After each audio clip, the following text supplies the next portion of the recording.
Bom dia.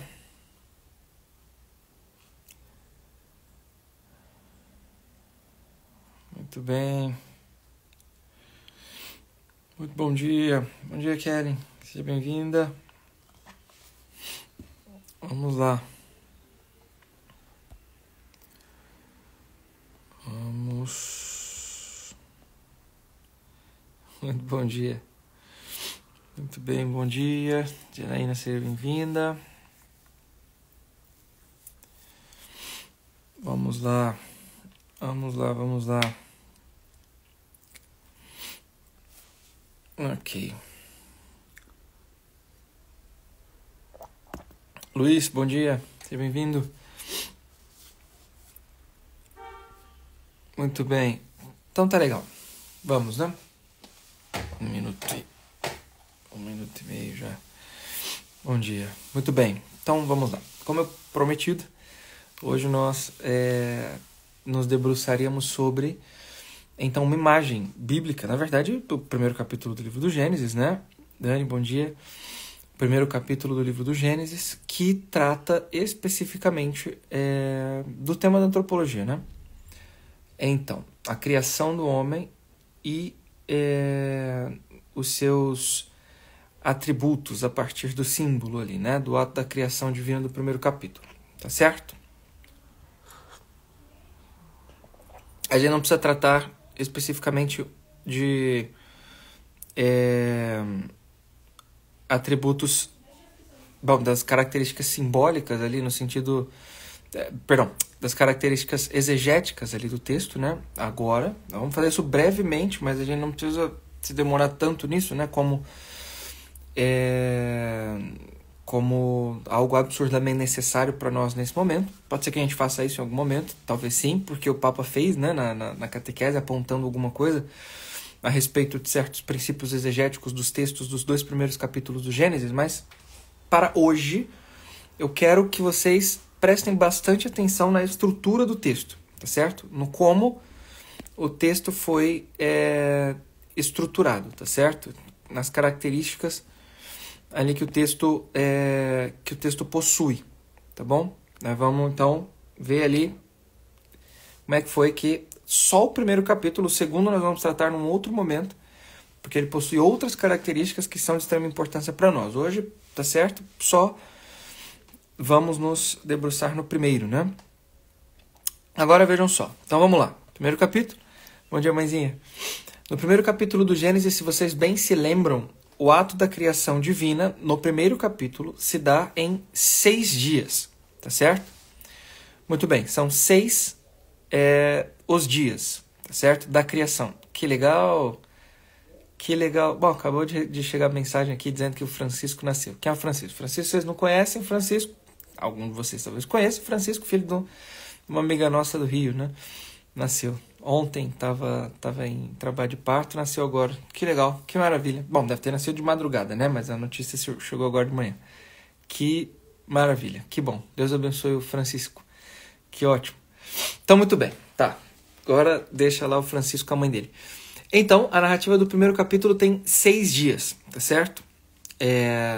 O 7º dia está nos 4 primeiros versículos do segundo capítulo, não no primeiro, tá certo? Nos 3 versículos, mais especificamente, mas vocês entenderam, né?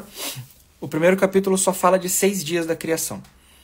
Vejam, eu quero que vocês percebam que os 6 dias da criação, narrados no primeiro capítulo do Gênesis, possuem como que uma estrutura, tá certo?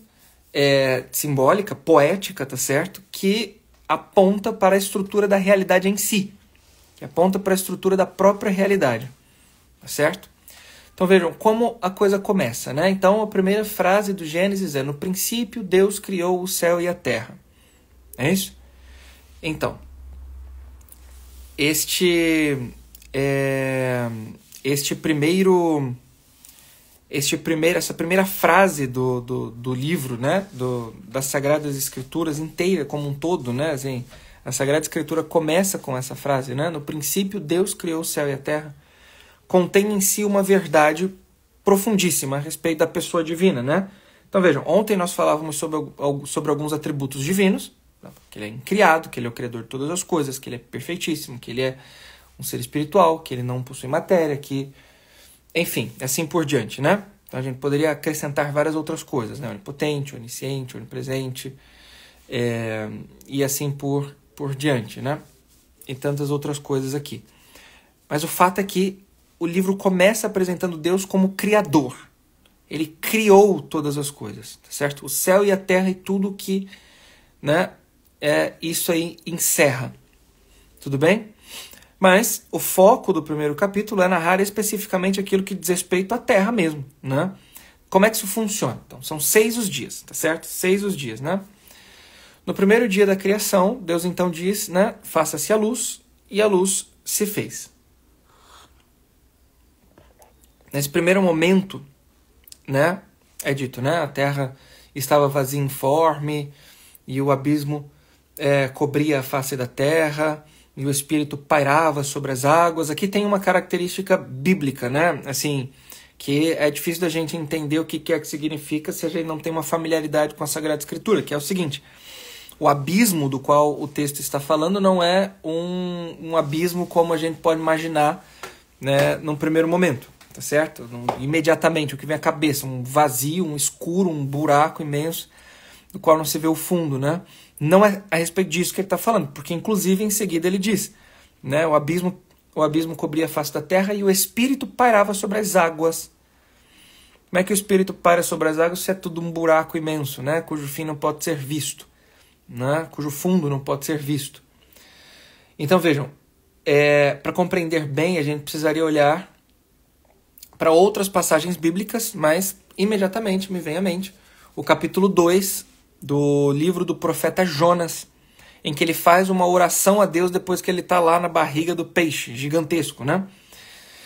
E aí ali nesse capítulo 2, ele faz uma oração, e nessa oração que ele faz, ele diz o seguinte, que ele foi envolvido, tá certo, pelo abismo, né?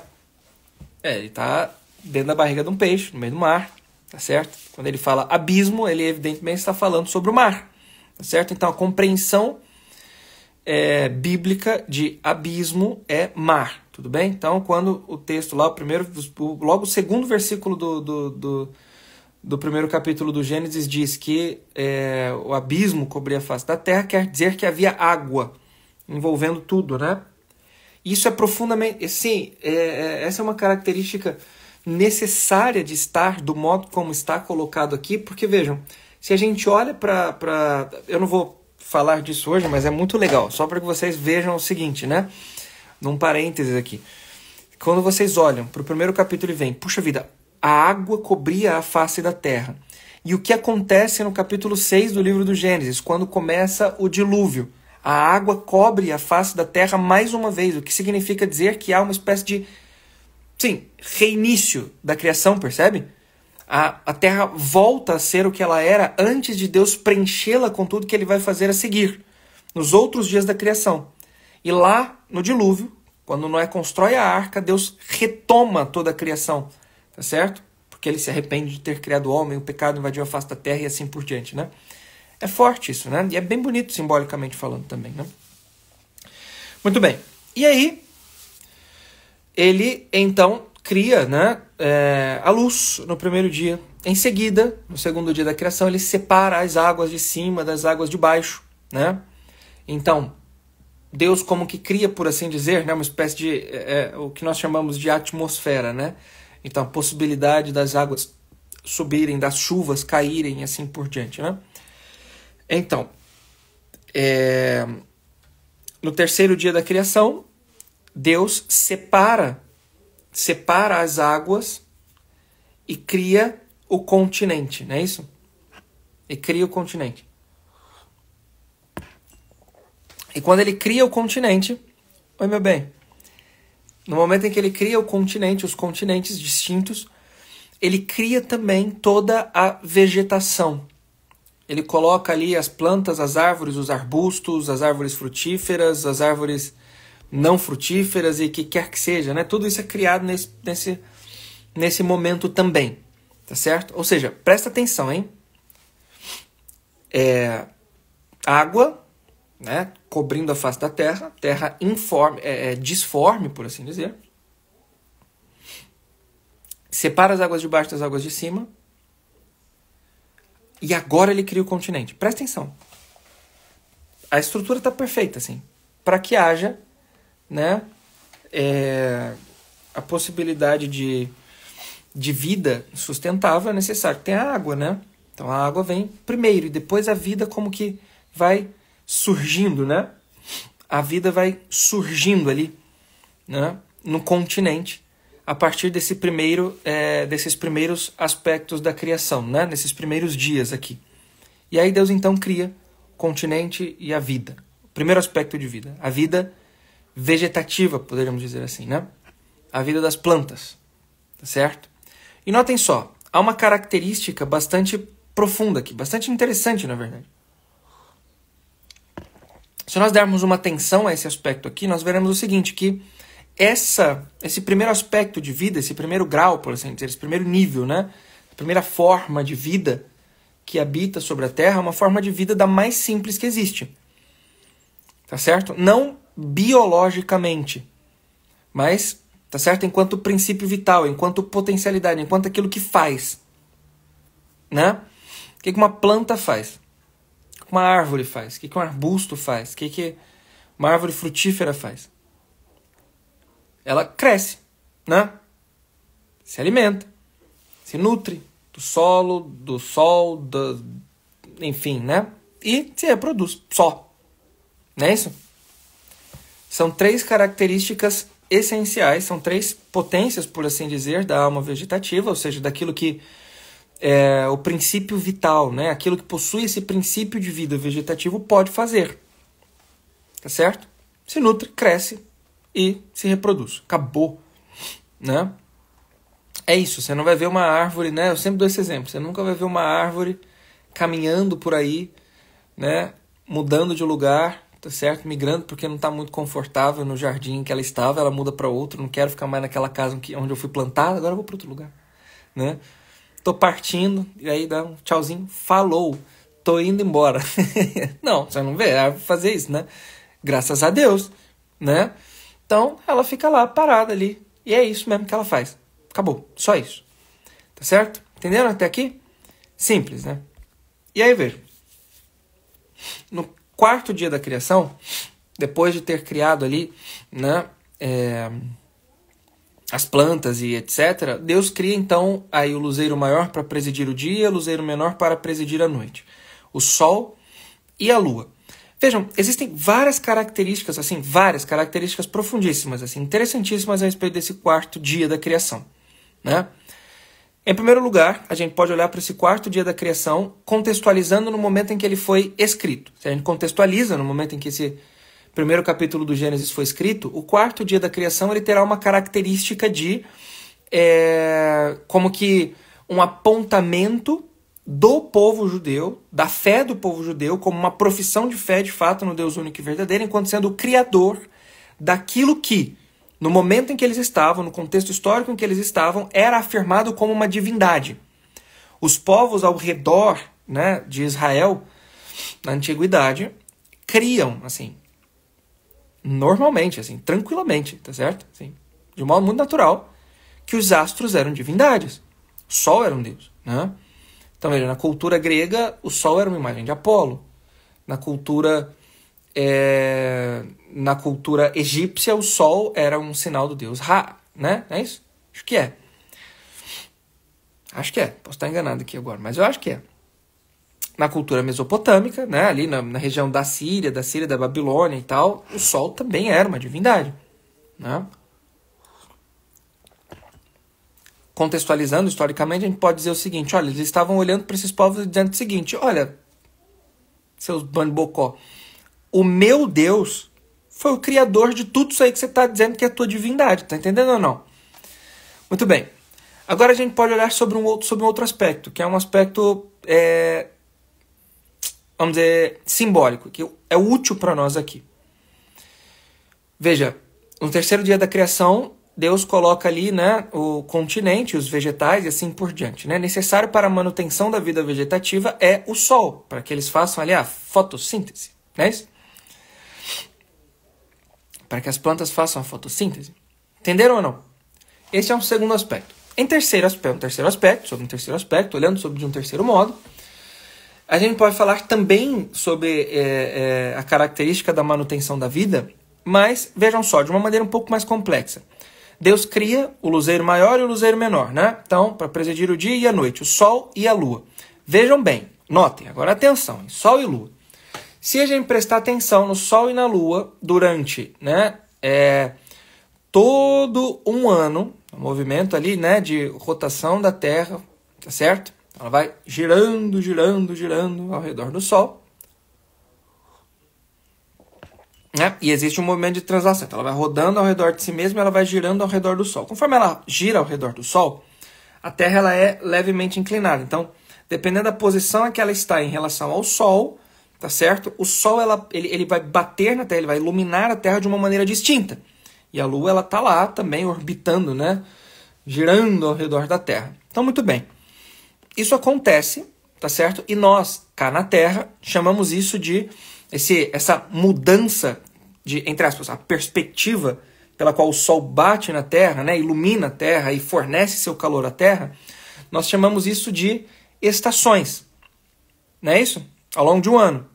Então a gente tem lá, né, o verão, o outono, o inverno e a primavera. Ao menos aqui no Ocidente o ano funciona desse modo, né?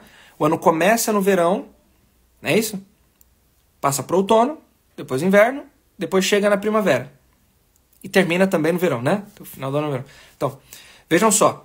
E isso tudo está sendo influenciado de alguma forma pelo Sol e pela Lua. Não é isso? É assim ou não é? E pelo movimento que a Terra faz ao redor do Sol, né? Então vejam, simbolicamente o que está sendo apresentado ali? Olha só. A manutenção da vida vegetativa de alguma forma depende das estações. Ou seja, essa primeira forma de... Olha só, que bonito. Essa primeira forma de vida... Eu não sei porque eu estou falando tudo isso, né? Nem por falar tanto assim. Já passei... Essa primeira forma de vida possui uma característica. Ela vive... Olha só, hein?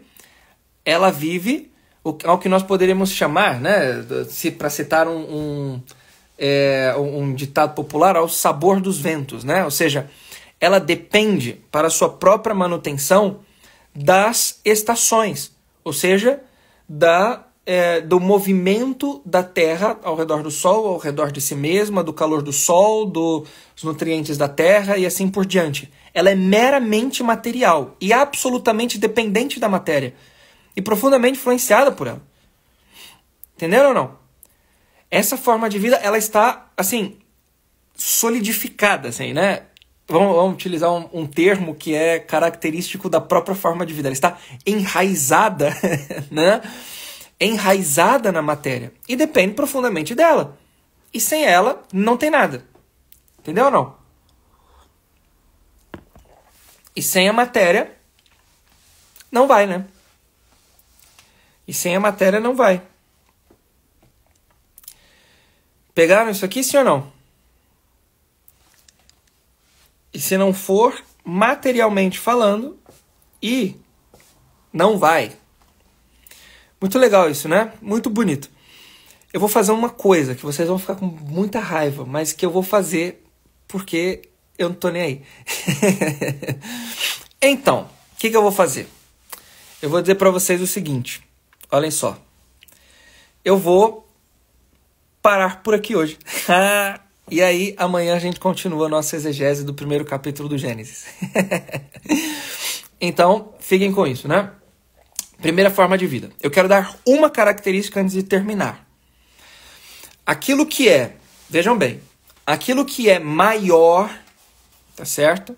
Numa escala hierárquica, vejam bem, aquilo que é maior numa escala hierárquica, ela não, vamos dizer, abole, ela não apaga aquilo que é menor, mas ela abrange.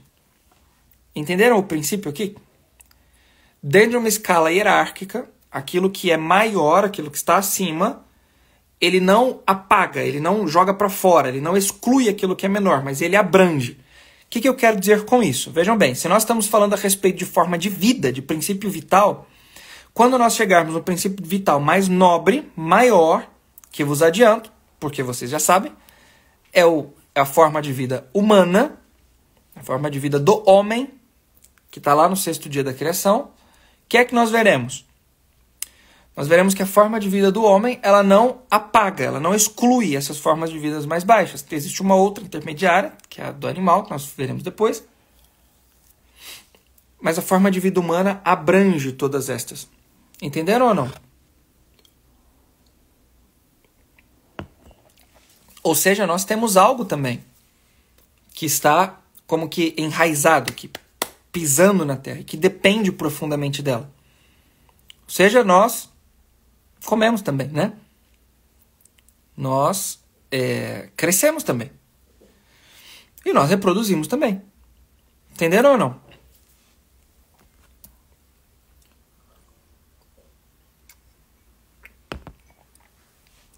Então tá bom. Então, fiquem com Deus. A gente se vê amanhã. Amanhã a gente fala sobre os animalzinhos. Tá bom? E é isso. É porque senão vai demorar muito. A live vai ficar muito longa se eu continuar. Então, tá bom? Então tá bom. Então até amanhã. Fiquem com Deus. Um forte abraço. Até. Valeu, Luiz. A gente se vê.